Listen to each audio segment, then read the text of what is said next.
آداب.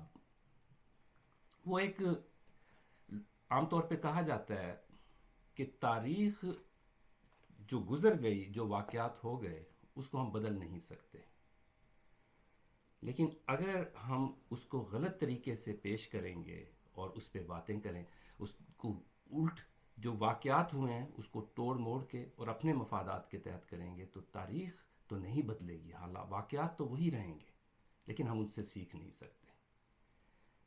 یہ میں کیوں کہہ رہا ہوں کہ بدقسمتی سے پاکستان کو آج 70-75 سال ہو گئے، ریاست نے شاید کچھ ایسا نریٹو بنایا کہ تاریخی حقائق سامنے نہ آئے، اور پھر اس کے کانسیکوینسز یہ ہیں کہ ہم سیکھ نہیں پا رہے اور دائروں میں گھومتے جا رہے ہیں. کچھ لوگوں نے کام کیا. ایک نام بہت اچھا میرے ذہن میں آ رہا ہے کہ عزیز صاحب کا مرڈر آف ہسٹری، انہوں نے توجہ دلائی. اور اسی طرح پرانی تاریخ میں مغل دور اور اس میں ڈاکٹر مبارک کا بہت اچھا کام ہے.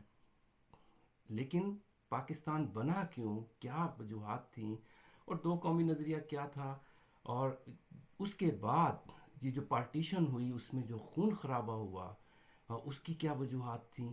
کیا دوسروں نے ہی ظالم تھے، یا ہمارے سے بھی کوئی غلطیاں ہوئیں، یا جو کچھ بھی ہوا اب آگے کس طرح موو ہونا ہے؟ تو اس پہ کچھ ایک چیز ہوتی ہے جس کو ہم نصاب کہتے ہیں، نصابی کتابیں، اور اس کو میرے جیسے لوگ اب جب شعور تھوڑا سا آیا تو اس کو مغالطہ پاکستان کہنے شروع ہو گئے، اسی وجہ سے کہ ہمیں نصابی کتابوں میں جو کچھ بتایا گیا وہ حقیقت نہیں تھی. ہماری خوش قسمتی کہ ہمارے اپنے ہی عہد میں ڈاکٹر اشتیاق صاحب جیسے محقق، بنیادی طور پہ پولیٹیکل سائنٹسٹ ہیں، پروفیسر ہیں، پی ایچ ڈی ڈاکٹر، لیکن انہوں نے یہ بیڑا اٹھایا کہ کچھ نہ کچھ معاملے سیدھے کر دیے جائیں، ڈاکومنٹیشن کر دی جائے چیزوں کی. جو ڈاکومنٹس تو سارے پڑھے ہیں اور ایویڈنس بھی پڑھی ہے، تو تھوڑا ایک حقائق بتا دیے جائیں. تو ہم بہت ممنون ہیں ڈاکٹر صاحب کے. اور آج کل ڈاکٹر صاحب کیلگری آئے ہوئے ہیں، اور کیلگری میں اسپیک اپ فورم میں پروفیسر سکندر اور ان کی ٹیم نے ان کو سویڈن سے بلایا ہوا ہے. اور ڈاکٹر صاحب کی شخصیت کی تعریف کیا کریں، جو بنیادی طور پہ کل ان کا لیکچر تھا، اور وہ بھی ہم یوٹیوب پہ لگائیں گے. اور ہر طرح کی کمیونٹی آئی، اور جو فیکٹس انہوں نے دیے وہ کمال کے تھے. ڈاکٹر صاحب بہت شکریہ، آپ یہاں آئے، اور ہمیں پتہ ہے کہ ہم آپ کا خیال بھی نہیں رکھ رہے، آپ تھک جاتے ہیں، لیکن ہم کیا کریں، ہم آپ کا ایک ایک منٹ جو ہے نا وہ استعمال کر سمجھتے ہیں کہ اس سے استفادہ کریں جو آپ کا کام ہے. بخاری صاحب بہت بہت شکریہ آج کی اس دعوت کا کہ آپ ان چیزوں پہ دوبارہ بات کرنا چاہتے ہیں، اور پھر محفل بھی ہوگی شام کو. تو میں کیلگری آ کے اب جاتے وقت مجھے لگ رہا ہے کہ میرا دل یا شاید یہاں رہ جائے گا. اتنے آپ اچھے لوگ ایک ہی شہر میں رہتے ہوں، یہ بھی ایک زندگی میں بہت بڑا ایکسپیرینس ہے. آپ لوگوں کا یہاں پہ جو ہے نا کوآپریشن میں نے دیکھی، اور جو میری کل ٹاک ہوئی تھی کتنے لوگ وہاں پہ آ گئے، تو کہیں نہ کہیں جو ہو گیا سو ہو گیا. اس کو سمجھنے، آج کو سمجھنے کے لیے پیچھے جانا ہی پڑے گا، اور پھر آگے ہم کیسے بڑھ سکتے ہیں، شاید وہاں سے کچھ باتیں ہمیں سمجھ آئیں. تو اس لیے میں حاضر ہوں، آپ جو بھی سوال کرنا چاہیں تو دیکھتے ہیں. جی بہت شکریہ.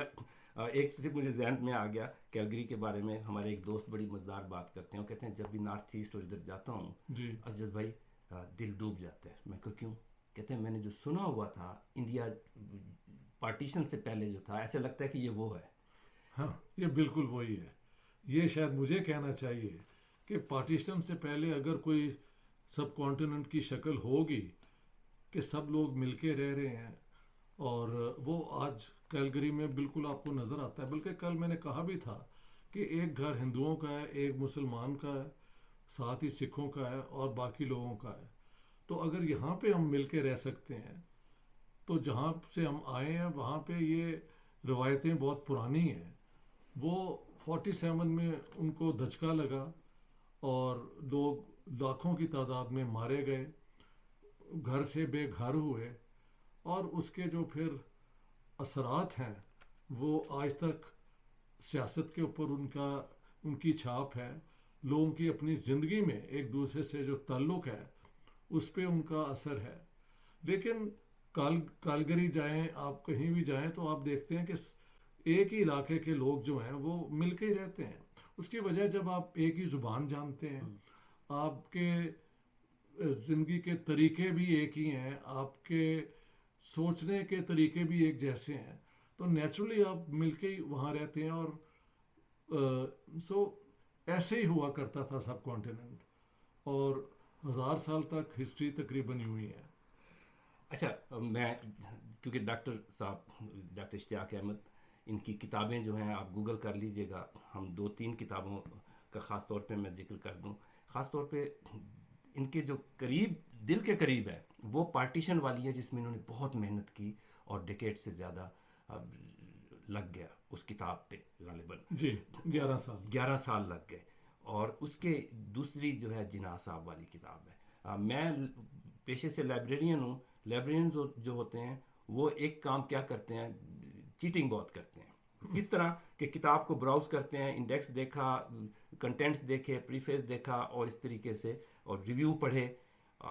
پنجاب والی میں نے اس طریقے سے دیکھی ہے، اور جناح صاحب والی میں نے پڑھی۔ اور وہ کیوں پڑھی؟ کیونکہ اس کی بھی وجوہات ہیں۔ ہم ڈاکٹر صاحب کی بہت ساری چیزیں گفتگو کر کے یوٹیوب پہ پڑھی ہیں، پلیز آپ کو انٹرسٹ پیدا ہو تو ضرور دیکھیے گا۔ ڈاکٹر صاحب میں یہ چاہوں گا جناح صاحب کے بارے میں بتائیں۔ ہمیں پتہ ہے کہ وہ نیشنلسٹ تھے، جی انڈین نیشنلسٹ تھے، اور وہاں سے کمیونل لیڈر بنتے ہیں۔ جی یہ سفر تھوڑا سا ہمیں بتائیں گے؟ دیکھیں، نیشنلسٹ لیڈر تو ان کا آغاز سیاست میں ایک نیشنلسٹ لیڈر کے ساتھ ہے، اور مثلاً 1906 میں انہوں نے انڈین نیشنل کانگریس جوائن کی۔ دادا بھائی نہرو جی کے وہ یو کے میں بھی سیکرٹری تھے، اور ہندوستان میں بھی دادا بھائی نہرو جی ان کو لے کے آئے کانگریس کے اندر۔ اور اس سے پہلے وہ بامبے کی سیاست میں مسلمانوں کی طرف سے نمایاں ہو چکے تھے جناح صاحب۔ 1905 میں جب یہ پارٹیشن آف بنگال ہوئی تو جناح صاحب کا ریکارڈ ہے کہ انہوں نے اس کو اپوز کیا کہ یہ کیوں کیا گیا، ہندوؤں اور مسلمانوں کو ڈیوائیڈ کرنے کے لیے یہ ایک امپیریل حرکت تھی۔ 1906 میں جب یہ مسلمانوں کا ڈیلیگیشن گیا شملہ، تو اس پہ بھی ان کا اعتراض ہے کہ یہ کون ہے جن کو انگریز مل رہے ہیں، یہ کیسے مسلمانوں کو ریپرزینٹ کرتے ہیں، یہ جتنے نواب ہیں اور سر آغا خان، سو اس قسم کے ان کے بیان ہیں۔ پھر 1906 دسمبر میں جب مسلم لیگ بنتی ہے تو اس پہ بھی جناح صاحب کا بیان اس کے خلاف ہے کہ یہ ایک ایسی تنظیم بن رہی ہے جو ہندوستان کے لوگوں کو تقسیم کرے گی۔ پھر البتہ 1913 میں جا کے جناح صاحب مسلم لیگ بھی جوائن کر لیتے ہیں، وائل کہ وہ کانگریس کے ممبر رہتے ہیں۔ جو انٹرسٹنگ بات ہے کہ جناح صاحب کو مسلم لیگ جوائن کرنے میں کانگریس نے انہیں کہا، انکریج کیا کہ آپ جوائن کریں۔ اس کی وجہ یہ ہے کہ اس سے پہلے جو مسلمان تھے، جسے آپ کہہ سکتے ہیں یہاں کی جینٹری جو ہے مسلمانوں کی، وہ سر سید کے فالوور تھے، اور سر سید کی جو تعلیمات تھی وہ یہ تھی کہ انگریزوں کے ساتھ آپ ملیں اور کانگریس سے آپ دور رہیں۔ تو جناح صاحب جو ہیں انہوں نے اس کے ایک نئی لیڈرشپ دی کہ مسلمان کانگریس میں بھی رہ سکتے ہیں اور مسلم لیگ میں بھی رہ سکتے ہیں، اور یہ کانگریس پارٹی نے ان کو سپورٹ کیا تھا کہ آپ مسلم لیگ میں رہیں۔ اور اس کا جو سب سے بڑا ان دونوں تنظیموں کی کوآپریشن ہے وہ لکھنؤ پیکٹ ہے، اور وہ سارا لکھنؤ پیکٹ کے جو آرکیٹیکٹ تھے وہ محمد علی جناح تھے۔ ان کو پھر یہ بھی مشہور ہوا ambassador of Hindu Muslim unity, یہ ان کا ٹائٹل تھا۔ اور لیکن اس کے بعد حالات کچھ ایسے بدلے. Mahatma Gandhi came back. ان کی ایک اپنی سیاست عوامی قسم کی جب آئی تو جناح صاحب اس سیاست سے دور رہنے کے حق میں تھے. انگریزوں کی پالیسیز پہ تنقید کرنا جناح صاحب بالکل کرتے رہے, اس میں کوئی شک نہیں ہے ایز اے نیشنلسٹ. لیکن بازار میں جا کے انگریزوں کی حکومت کو اپوز کرنا اور جیل جانا, اس سیاست کے وہ حق میں نہیں تھے. تو ہم دیکھتے ہیں کہ 1920 میں جا کے پھر جناح صاحب کانگریس کی اس جو ہے نا کانفرنٹیشنل پالیسیز اس کو چھوڑ کے تو وہ کانگریس سے الگ ہو گئے. اور پھر 1920 سے لے کے 1937 تک جناح صاحب جو ہیں ان کو میں نے کہا ہے کہ یہ ان کا سیکنڈ پیریڈ ہے ایز مسلم کمیونٹیرین. کمیونٹیرین سے مراد میری یہ ہے کہ آپ مسلم کمیونٹی کے لیڈر ہیں اور اس کے انٹرسٹ کے حوالے سے آپ باقی کمیونٹی سے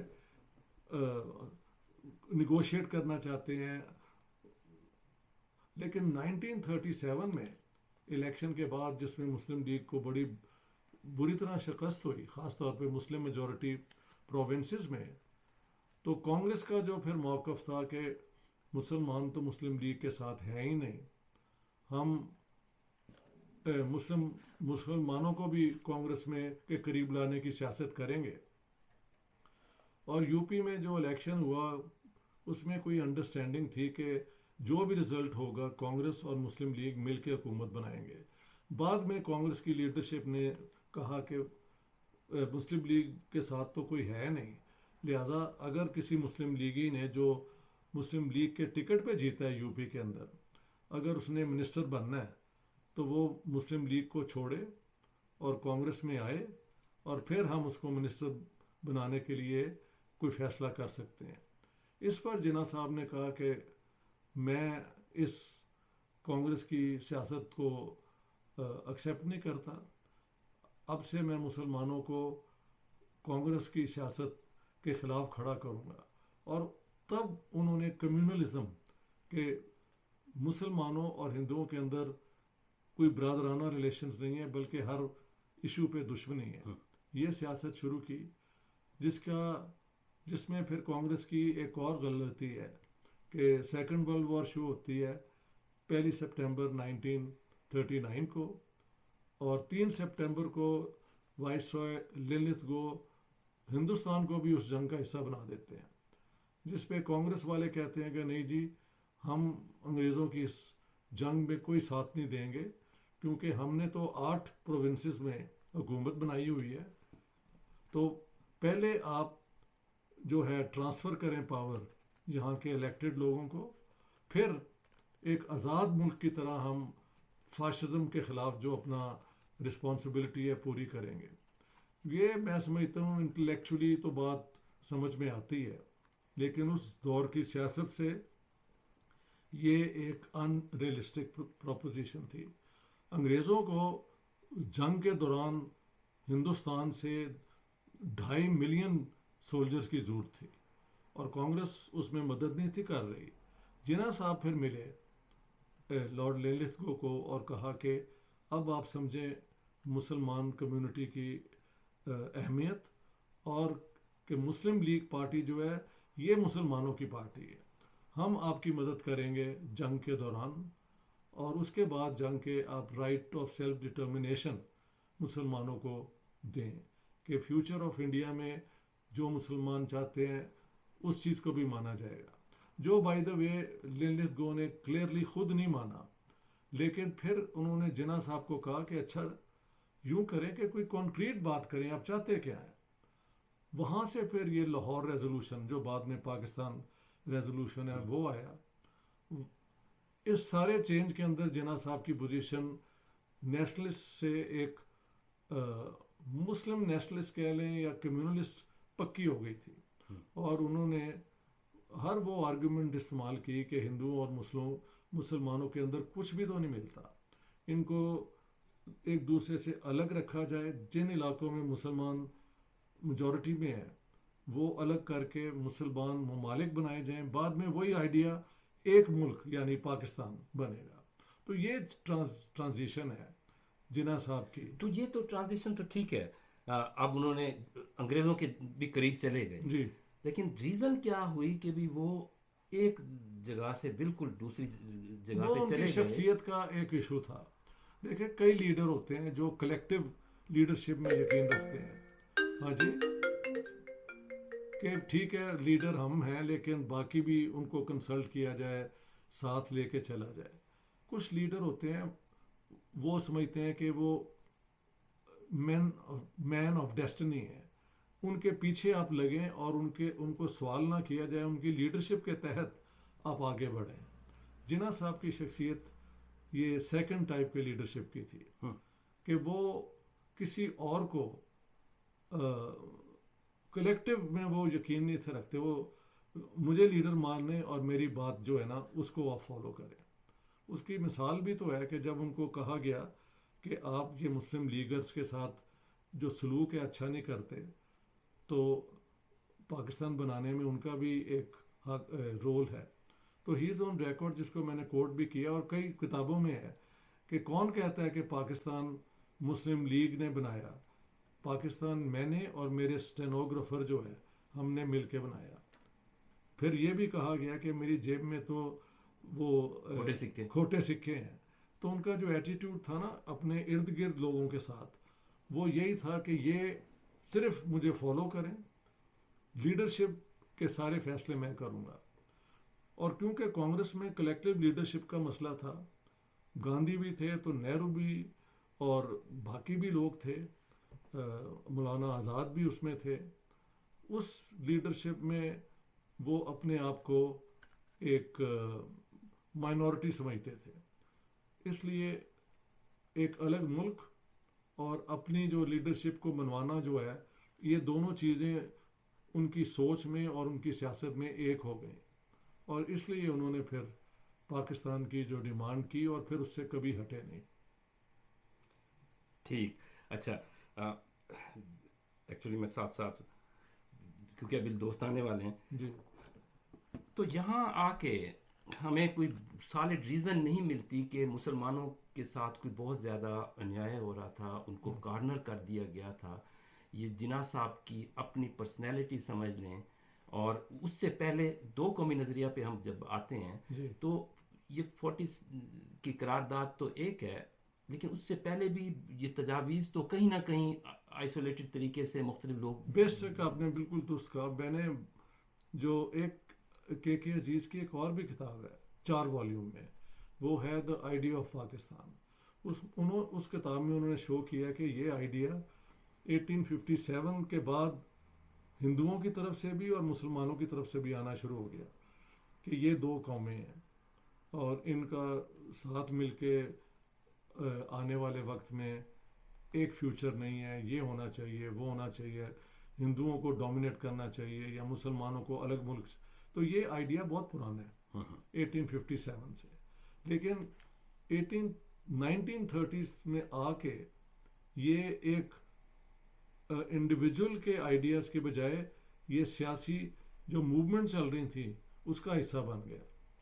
مثلاً یہ جو ہیں سورکر, ہندو مہاسبھا کے لیڈر, انہوں نے 1923 میں ہندتوا کا آئیڈیا دیا. ہاں جی, ادھر سے مسلمانوں کی طرف سے کھیری بردر سے دہلی کے جو فرسٹ انٹرنیشنل کی میٹنگ ہوئی تھی اسٹاک ہوم میں سویڈن میں, وہاں پہ انہوں نے آ کے کہا تھا کہ ہمیں ایک الگ ملک چاہیے اسلامک سوشلزم قائم کرنے کے لیے. اسی طرح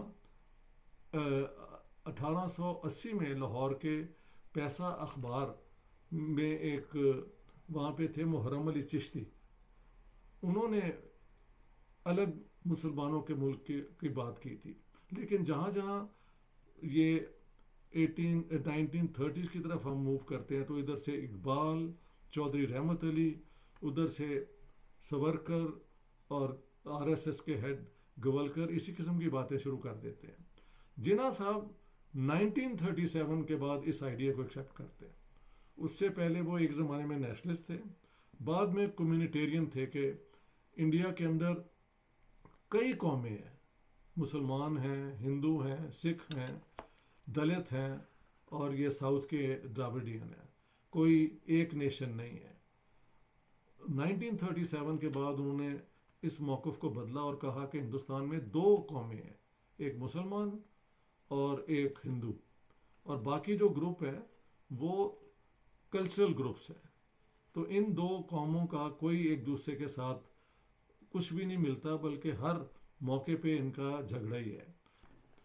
تو میں کہہ رہا تھا کہ جناح صاحب جو ہیں ان کے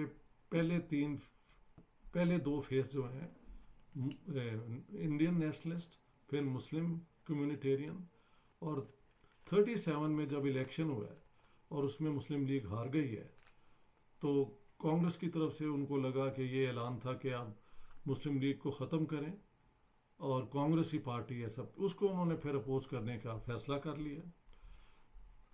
سیکنڈ ورلڈ وار میں موقع ایسا آیا کہ انگریزوں کو ضرورت تھی ہندوستان کو اپنے ساتھ رکھنے کی، کانگریس نے اس فیصلے کو اپوز کیا، اور جناح صاحب جو ایک لیڈر ضرور تھے لیکن آپ کہہ سکتے ہیں مین سٹریم سے الگ دور تھے، ان کو انگریزوں نے پھر سینٹر میں لایا، اور مسلم لیگ نے پھر انگریزوں کا ساتھ دیا دوسری جنگ عظیم میں۔ اس میں کانگریس کی پھر ایک اور بڑی غلطی ہے، وہ کوئٹ انڈیا موومنٹ شروع کر دی 9 اگست 1942 کو، جس کے بعد ان کو پکڑ کے جیل میں رکھا گیا جون 1945 تک۔ اس دوران انگریزوں کا ساتھ اگر کسی بڑی تنظیم نے دیا تو وہ مسلم لیگ نے دیا، اور جب آپ ساتھ دیتے ہیں تو پھر ایک گڈ ول بھی تو ہو جاتی ہے نا۔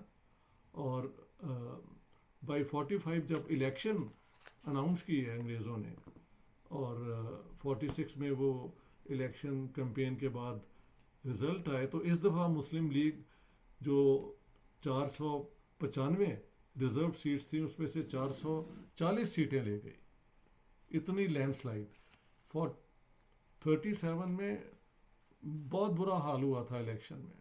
اس دفعہ جب انہوں نے پاکستان کا نعرہ دیا کہ ہم مسلمانوں کا ملک بنائیں گے الگ، اور اس میں یہ ہوگا کہ ریاست مدینہ کی انصاف ہوگا، اور یہ بھی کہا گیا کہ ہندو منی لینڈر، سکھ منی لینڈر سے آزادی ملے گی یہاں کے کسانوں کو، زمینداروں کو، تو وہ سارے آئیڈیاز مسلمانوں کو اپیل کیے۔ لیکن ایک بات آپ نوٹ کیجئے کہ 1937 کا الیکشن ہو یا 1945-46، رائٹ ٹو ووٹ جو ہے، ووٹ دینے کا حق، تو 11% آبادی کے پاس تھا، یعنی کہ جن کے پاس زمینیں بھی تھیں یا ان کے پاس ایجوکیشن تھی، ان لوگوں کو پھر یہ مسلم لیگ کی تنظیم جو ہے وہ لگا کہ ہمارے فیوچر میں یہ ہمارے لیے بہتر ہے، اور پھر اس کے بعد یہ جو ہے نا پارٹیشن کی طرف سیاست بہت جلدی سے بڑھی۔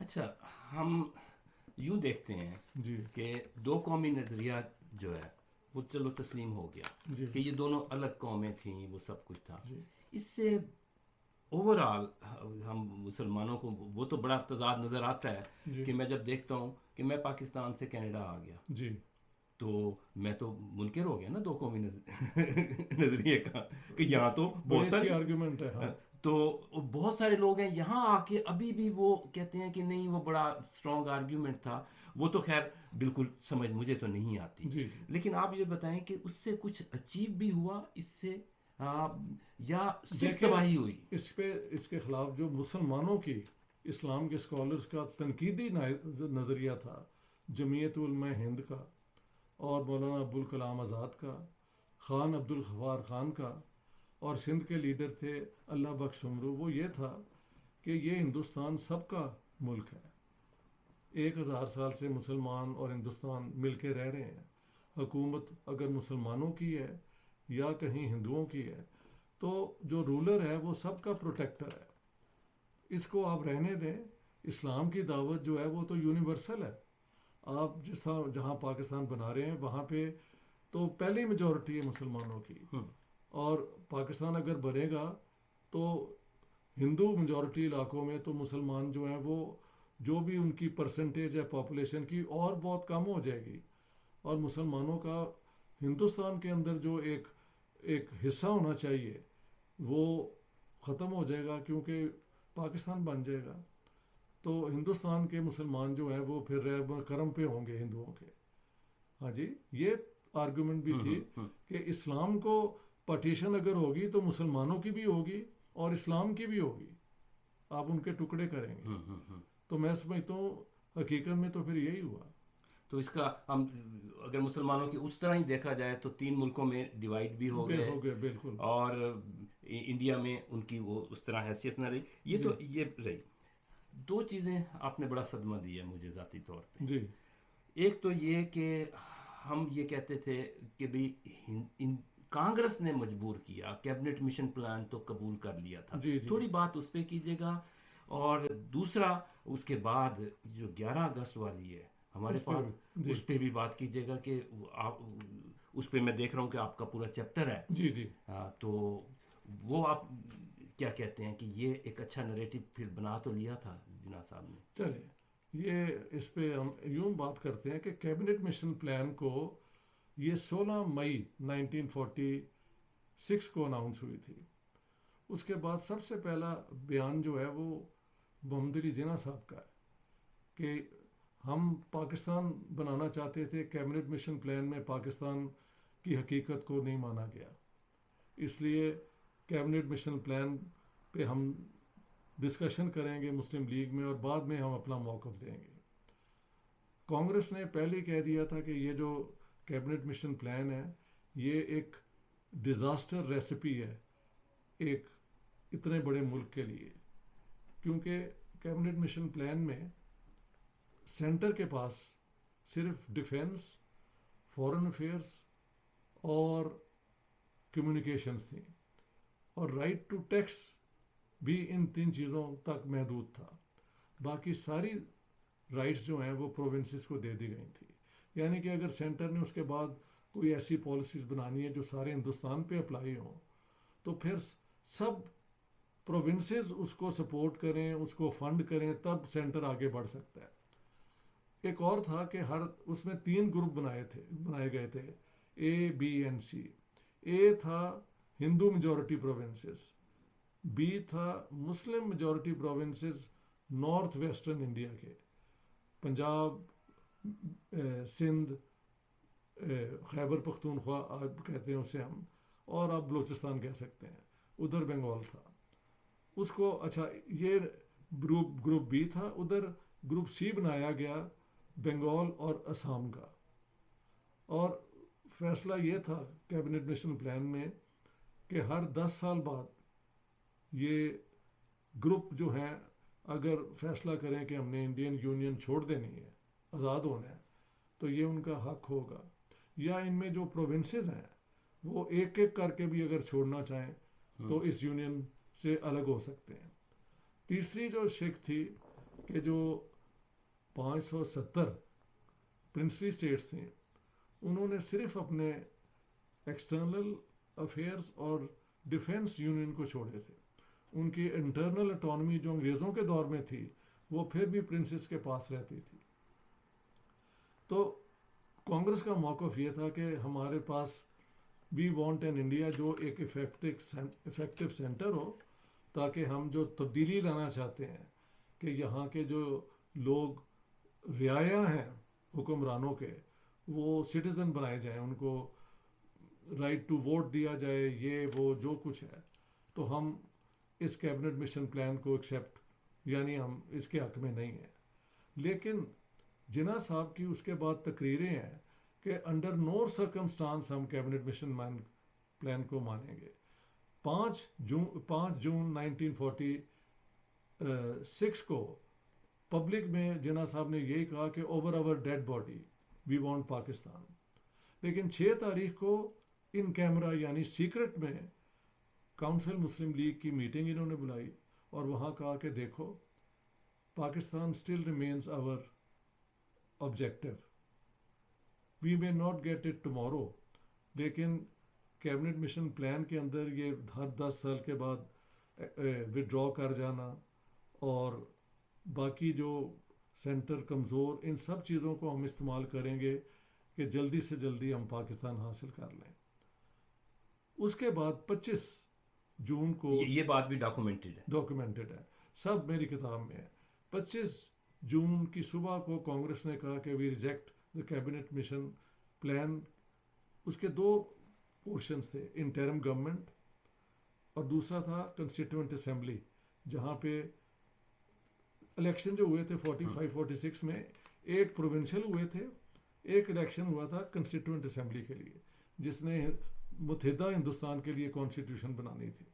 انہوں نے کہا البتہ ہم کنسٹیٹیوئنٹ اسمبلی میں جا کے ہندوستان کے لیے، یونائٹڈ ہندوستان کے لیے کانسٹیٹیوشن پہ کام شروع کر دیں گے. مسلم لیگ کا موقف یہ تھا کہ ہم انٹرم گورنمنٹ جوائن کرنا چاہتے ہیں، لیکن جب تک یہ 3 گروپ اے، بی اور سی کو ان کی کانسٹیٹیوشن نہیں بن جاتی جس میں یہ ہو کہ ہر 10 سال بعد وہ ودرا کر جائیں گے، تب تک ہم یونائٹڈ انڈیا کی جو کانسٹیٹیوشن ہے اس کے بنانے میں حصہ نہیں لیں گے. تو ایسے ہے کیبنٹ مشن پلان کو کانگریس نے ٹوٹلی ریجیکٹ نہیں کیا اور مسلم لیگ نے ٹوٹلی ایکسیپٹ نہیں کیا. اس کے بعد پھر جو جھگڑے ہوئے وہ آپ بھی جانتے ہیں، میں بھی جانتا ہوں. اور دوسری بات ایک اور بھی تھی، ایک یہ پرابلم تھا، کچھ آپ نے دوسرا پوائنٹ 11 اگست جو ہے جو کچھ ہوا، لیکن اس کے بعد ایسا ہو گیا کہ جیسے یہ ملک بن گیا ہے تو یہاں پھر اس کو ایک نارمل ملک کی طرح چلایا. 11 اگست ابھی بھی پاکستان کی فارمل انڈیپینڈنس سے 3 دن پہلے ہے، تو وہ پاکستان اس سے شروع نہیں ہوتا. اس دن صرف president of Pakistan constituent assembly کا الیکشن تھا، جو جناح صاحب کو انہوں نے الیکٹ کیا as president of the Pakistan constituent assembly. وہاں پہ جناح صاحب کی جو تقریر ہے اس میں انہوں نے پہلی اور آخری دفعہ کہا کہ in this great state of Pakistan Hindus will cease to be Hindus and Muslims will cease to be Muslims, not in a religious sense, but as, because that is a matter of private faith, but as citizens of the state. تو یہ ایک secular statement تھی. اب سوال پیدا ہوتا ہے کہ اس کے بعد تو لگتا ہے کہ جناح صاحب نے سیکولر پاکستان کا ایک موقف دے دیا اور ہمارے لبرل اور لیفٹسٹ اس اسپیچ کا ذکر کرتے ہیں. لیکن پرابلم یہ ہے کہ 7 سال تک جو آپ نے لوگوں کو کہا صبح شام دوپہر کہ ہندو اور مسلمان 2 قومیں ہیں، ان کو اکٹھا رکھا تو سول وار ہو جائے گی. اسی بنیاد پہ آپ نے ہندوستان کی تقسیم بھی کروائی اور لوگ گھر سے بے گھر بھی ہوئے، یہ پروسیس بھی شروع ہوا. تو عام مسلمانوں کے لیے یہ سننا کہ اس پاکستان میں ہندو اور مسلمان ایک ہوں گے، اس کا کوئی ریسیپشن نہیں ہوا، بلکہ مولویوں نے اس پہ بہت شور بھی مچایا کہ یہ جناح صاحب ہمیں تو دھوکہ دیتے رہے ہیں کہ ہم جو اسٹیٹ بنا رہے ہیں وہ اسلام کے نام پہ ہوگی. تو یہ کیا بات ہوئی. دوسری بات یہ ہے کہ 14 اگست کو جب ایکچولی پاکستان کی انوگریشن ہوئی اور Mountbatten and lady Mountbatten king emperor کی طرف سے آئے تھے پاکستان کا، وہ پاکستان کی انڈیپینڈنس ڈے میں بنیاد رکھنے کے لیے. تو وہاں پہ ماؤنٹ بیٹن نے کھڑے ہو کے کہا کہ آپ لوگ چاہتے تھے مسلمانوں کا ایک الگ ملک، اب آپ کو وہ ملک مل گیا. آپ میں سے بہت عظیم لیڈر ہوئے ہیں دنیا کے، مثلاً ایمپرر اکبر. جناح صاحب نے کھڑے ہو کے کہا کہ اکبر کی جو آپ بات کر رہے ہیں ٹھیک ہے، لیکن ہماری مین انسپریشن پروفٹ محمد ہیں، جنہوں نے سب سے پہلے یہودیوں اور عیسائیوں کو جنگ میں شکست دی اور اس کے بعد انہیں مثالی طور پہ ویل ٹریٹ کیا. یہ ڈاکومنٹڈ ہے، ایبسولوٹلی ڈاکومنٹڈ. اگر نہ ہوتا تو میری تو گردن ماری جاتی، کیونکہ پاکستان میں یہ چھپی ہے نا Vanguard Books, everything is documented. اس کے بعد کیا ہوتا ہے، 25 جنوری 1948 کو کراچی بار ایسوسی ایشن کو جب جناح صاحب ملنے آئے تو وہاں انہوں نے یہ ایک ناراض ہو کے کہا کہ مجھ سے بار بار لوگ پوچھتے ہیں کہ پاکستان کی کانسٹیٹیوشن کیا ہوگی. ہماری کانسٹیٹیوشن 1300 سال پہلے دے دی گئی تھی، وہ ڈیموکریٹک ہوگی، اسلامک ہوگی، سارا کچھ. اس کے علاوہ ایک اور آپ دیکھ لیں کہ اس زمانے میں مسلم بردرہڈ یعنی جو ہے وہ مسلمانوں کی سب اخوان سے المسلمین اخوان المسلمین ایجپٹ کی ہے. اس کو جناح صاحب نے خط لکھا حسن البنا کو کہ ہم نے اپنا ملک بنا لیے, اب ہم ایک ایسا اسکالر بھیجیں جو ہمیں بتائے کہ ہم پاکستان کو کیسے. مسلم برادرہڈ کو جناح صاحب نے خط لکھا کہ آپ ایک اسکالر بھیجیں اسلام کا جو ہمیں بتائے کہ ہم اس کو ایک مثالی اسلامک اسٹیٹ کیسے بنا سکتے ہیں. دس از آلسو آن ریکارڈ. چوتھی بات سن لیں, پنجاب میں لاہور میں جناح صاحب نے صرف ایک ڈپارٹمنٹ بنایا ہے اور وہ ہے انسٹیٹیوٹ آف اسلامک ریکنسٹرکشن, جس کا چیئرمین علامہ محمد اسد کو بنایا گیا جو اسکالر تھے بہت بڑے اسلام کے, اور جو ان کو وہ حکم دیا گیا یا انسٹرکشنز دی گئیں وہ تھیں کہ آپ یہ جو ڈپارٹمنٹ ہے یہ ہمیں بتایا کہ پاکستان کیسے ایک مثالی اسلامک معاشرہ بن سکتا ہے, ایک مثالی اسلامک اکنامک سسٹم بن سکتا ہے, ایک مثالی اسلامک ایجوکیشنل سسٹم بن سکتا ہے. یہ بھی آن ریکارڈ ہے. اور پھر جولائی 1948 میں میرے خیال وہ ان کا آخری پبلک ایونٹ تھا, اس کے بعد وہ اتنے بیمار ہو گئے کہ پبلک میں نہیں آئے. اس میں انوگریشن یعنی شروع ہوا تھا اسٹیٹ بینک آف پاکستان. تب تک پاکستان کی ساری کرنسی انڈیا سے چھپ کے آتی تھی, یہ بھی نوٹ کیجیے. ہاں جی, تو وہاں پہ ان کا بیان ہے کہ ہمیں کوئی ازم نہیں چاہیے, آپ ہمیں بتائیں کہ پاکستان کو ایک مثالی اسلامک اکانومی کیسے بنایا جائے.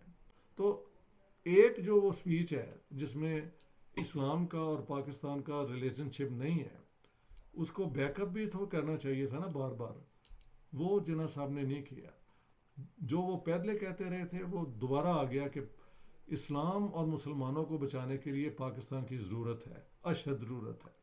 اب جب بن گیا تو اس کو مثالی مسلم اسٹیٹ کہہ لیں, آپ اسلامک اسٹیٹ بنا لیں کہ میں نے آپ کو پورا ایویڈنس دے دی ہے. اس کے بعد ایک بھی اسپیچ نہیں ہے جہاں پہ سیکولرزم کا, بلکہ ان کو پوچھا گیا کہ کیا آپ پاکستان کو سیکولر اسٹیٹ بنانا چاہتے ہیں, تو وہ کہتے ہیں انڈیا کو دیکھو, وہ پنڈت جو بنا رہے ہیں وہ سیکولر اسٹیٹ ہے. ہاں جی, تو انہوں نے مذاق اڑایا کہ جو کہہ رہے ہیں سیکولر اسٹیٹ کا, وہ بھی آن ریکارڈ ہے, میری کتاب میں نہیں ہے, میں نے بعد میں اسے پڑھا ہے, لیکن وہ بھی ایویڈنس ہے. تو ہی واز ریجیکٹ کیا انہوں نے سیکولرزم. اب جو جناح صاحب کے ایک تو لبرل لیفٹسٹ ہے نا جو اسپیچ کو لیتے ہیں, جو مسلم ماڈرنسٹ ہیں, مثلاً شریف المجاہد جو جنہیں ڈسٹنگوشڈ پروفیسر پاکستان کا مانا گیا ہے, وہ ہیں.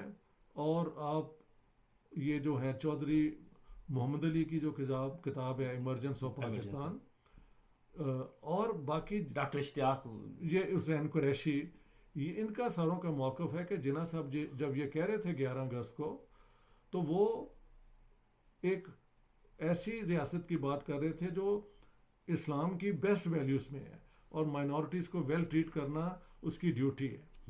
اب وہ اسلامک اسٹیٹ بھی بن گئی, مسلمان وہاں پہ مائنورٹیز کے ساتھ اچھا سلوک ہوا یا نہیں ہوا یہ آپ بھی جانتے ہیں اور میں بھی جانتا ہوں.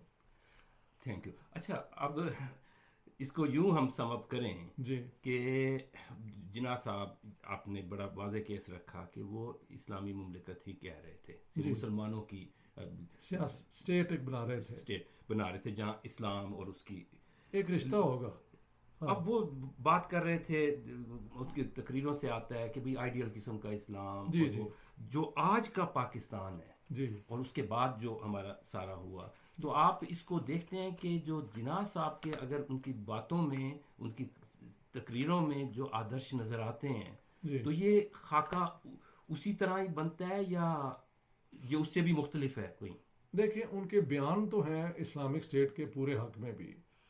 8 سپٹمبر 1945 کو جب الیکشن کیمپین شروع ہوا تو کراچی میں ان کا بیان ہے جو میں نے کوٹ کیا ہے کہ Islam requires every Muslim to study the Quran. The Quran is a complete code of life. It lays down international law, domestic law, criminal law, civil law, personal law. تو یہاں پہ تو جو مولوی بھی کہتے ہیں کہ اسلام ایک پورا دین حیات ہے اور اس میں شریعہ نے ہر قسم کی بات پہلے سے بتا دی ہے، یہ تو وہی. تو جو فنڈامنٹلسٹ ہیں وہ جناح صاحب کی اسپیچ پہ زور دیتے ہیں اور کہتے ہیں جی اسلامک اسٹیٹ اگر واقعی بن جائے تو مائنورٹیز کے ساتھ بہت بڑا اچھا سلوک ہوگا. اب وہ کیوں نہیں بنی؟ ان کے پاس 78 ایئرس تو تھے نا، تو کیوں نہیں بنی؟ اس کا جواب وہی لوگ دیں جو کہتے ہیں کہ اسلام میں یہ سارے حقوق مائنورٹیز کو دیے جاتے ہیں اور سب کے ساتھ انصاف ہوتا ہے، اس میں نہ آپ کا دوش ہے نہ میرا دوش ہے. یہ تو جن کے پاس پاور رہی ہے یہ اس کا جواب دیں. مجھے لگتا ہے کہ انہوں نے اسٹیٹ تو بنا لی، بعد میں انہوں نے اگر واقعی اسلامک اسٹیٹ بنانے، میں کہا کرتا ہوں کہ اگر اسلامک اسٹیٹ واقعی بنا لیتے تو پاکستان کی ساری لیڈرشپ جو ہے وہ ٹنڈی ہو جاتی، ان کے ہاتھ کٹ جاتے، کیونکہ چوری کرنا، دغا کرنا، اس کی تو بڑی سخت سزائیں ہیں شریعہ میں. تو کون بنائے گا ایک ایسی اسلامک اسٹیٹ جس میں شریعہ کی وہ لاز اپلائی ہوں؟ اسلام کا جو آرگومنٹ پاکستان میں ہے وہ حکومت کی جو کوتاہی ہیں ان پہ جب اگر آپ تنقید کرتے ہیں تو لوگوں کو چپ کرانے کے لیے آپ کہہ دیں کہ آپ اسلام دشمن ہیں، آپ پاکستان دشمن ہیں اور آپ شریعہ کی حاکمیت کو نہیں مانتے. وہاں پہ اب آپ تنقید کس بنیاد پہ کریں؟ لیکن کہا جائے کہ اگر واقعی آپ اسلامک اسٹیٹ بنانا چاہتے ہیں تو اس کی مثال کون سی ہے؟ کیا ایران ہے؟ کیا سعودی عربیہ ہے؟ کیا یہ طالبان ہیں؟ آفٹر آل یہ ایکسپیریمنٹ تو کرتے رہے ہیں نا، تو کوئی کامیاب ایکسپیریمنٹ تو نہیں ہوا. ہاں جی. تو پھر وہ کون سی اسلامک اسٹیٹ ہوگی جو یہ بنانا چاہتے ہیں اور آج تک نہیں بنی؟ اور اگر نہیں بنی تو کیا یہ سارے فارمولے میں کوئی کمزوری تو نہیں کہ اب یہ بن نہیں سکتی اس طریقے سے؟ کیونکہ 7ویں صدی کی جو سوسائٹی کی سمپلسٹی ہے، ٹرائبل، یہ وہ بنو ہاشم، بنو امیہ اور یہ اور وہ انصار، وہ آپ ساری دنیا پہ ٹرانسپلانٹ کیسے کر سکتے ہیں؟ دنیا کہیں سے اس کہاں وقت میرے خیال چلی میں گئی؟ جدید ریاست بھی نہیں تھی، اس کو آپ ریاست مطلب کی وہ ڈیفینیشن سے ریاست جدید تھی یا نہیں تھی اسی کو یہ انووک کرتے ہیں نا، تو وہ کیسے آپ ممکن کر سکتے ہیں؟ یہ وہ بھی جانتے ہیں اور آپ اور میں بھی جانتے ہیں. لیکن ایک تنقید کو روکنے کے لیے الزام آپ پہ لگ سکتا ہے کہ آپ اسلام دشمن ہیں، آپ میں خرابی ہے، وہ خرابی، یہ مسئلہ ہے. اس کو کنکلوڈ کرتے ہیں سر. جی ہاں، ہمارے سامنے اس کی کریشن کی ہسٹری بھی آ گئی، جی اور جس طریقے سے ملک چلایا جا رہا ہے جی میرے حساب سے تو وہ نارمل ملک کی طرح نہیں چل رہا. بے شک. اور مختلف تجربے اسلام کے بھی ہو گئے. ہمارے پاس ایک کے علاوہ دوسرے ادارے موجود ہیں، اسلامی نظریاتی کونسل موجود ہے، جی فیڈرل شریعت کورٹ موجود ہے، اوپر سے پارلیمنٹ بھی ہے، وہ کنٹرڈکشنز بھی چل رہے ہیں. تو وے فارورڈ آپ کیا دیکھتے ہیں کہ مطلب کیا ہونا چاہیے؟ آپ یہ دیکھیں، ابھی یہ اسلامک ایڈوائزری کاؤنسل جو ہے یا فیڈرل کورٹ ہے، انہوں نے جو ایک قانون بنایا گیا تھا کہ ایک ایج ہونی چاہیے شادی کے لیے، اس کے خلاف بیان دیے ہیں یا شاید رولنگ دے دی ہے کہ آپ یہ جو پتہ نہیں 16 سال کا یا 18 سال کی قومی اسمبلی نے یہ اسلام کی شریعہ کے خلاف ہے. اب کیا آپ وہاں پہ اب کیا کہیں کہ کیا 21ویں صدی کے لیے اس قسم کی باتیں جو ہیں وہ مناسب ہیں یا نہیں ہیں؟ میرے خیال سے تو نہیں ہے. اور ان چیزوں کو الگ رکھ کے جو اسپرٹ آپ کہہ سکتے ہیں اسلام کی، وہ وہی ہے جو انسانیت کی ہے. آپ کسی بھی مذہب کو دیکھ لیں، شروع وہ ایک اس قسم کے معاشرے کے خلاف تنقید ہوتی ہے. وہ اسپرٹ تو ہر مذہب میں ایک جیسی ہے. بزرگوں کے ساتھ ان کا احترام کرو، چوری نہ کرو، ہاں جی، اور ایک دوسرے کا خیال رکھو، حق کسی کا نہ مارو. تو آپ ان ایشوز کو لے کے اگر آپ اسے اسلامک کہنا چاہتے ہیں تو یہ تو یونیورسل ہے. لیکن جہاں پہ آپ قانون لے آتے ہیں 7ویں صدی کے، 11ویں صدی کے، وہاں پہ پرابلم ہے. اور وہاں پہ پھر جنرل یہ جو ہے ضیاء الحق کی یہ جو آرگیومنٹ ہے، اسے میں کہتا ہوں اس کے لیے کہ سوفسٹری، کہ آپ بات کرنا بھی چاہتے ہیں اور اس میں ایک وہ رستہ بھی نکال لیتے ہیں کہ جی اسلام کے قانون تو یہ ہمیشہ کے لیے ہیں، لیکن جب تک اسلامی معاشرہ نہیں بن جاتا وہ اپلائی نہیں ہو سکتے.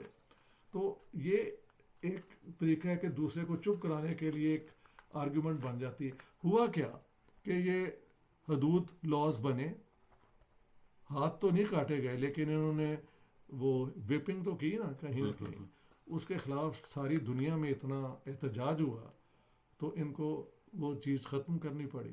یا اس میں 4 گواہی والی بات تھی، تو خواتین جن کے ساتھ ریپ ہوا ریپ وہ ہوا، جیل میں وہ پڑی اس تھی. پہ شور مچا، پھر ان کو کرنا پڑا. تو اس کو مان کیوں نہ لیا جائے کہ جو اس زمانے کے قانون تھے شاید اس زمانے میں ان کی اپلیکیشن سمجھ آتی ہے، لیکن جہاں دنیا 21ویں صدی میں 20ویں صدی میں آ جاتی ہے، جہاں پہ انسان کی سائیکالوجی، بایولوجی اور معاشرے کے سوشولوجیکل بنیاد پہ اتنا علم آ چکا ہے، تو آپ پرانے اس قسم کے اصولوں کو اپلائی نہیں کر سکتے. یہ کب مانیں گے؟ جب مان لیں گے تو پھر میں کہتا ہوں ان کا تھریش ہولڈ کراس کریں گے from pre modernity into the modern age, اور اس ماڈرن ایج میں پھر آپ آزاد ہو کے اپنے لوگوں کے لیے بیسٹ قانون بنائیں.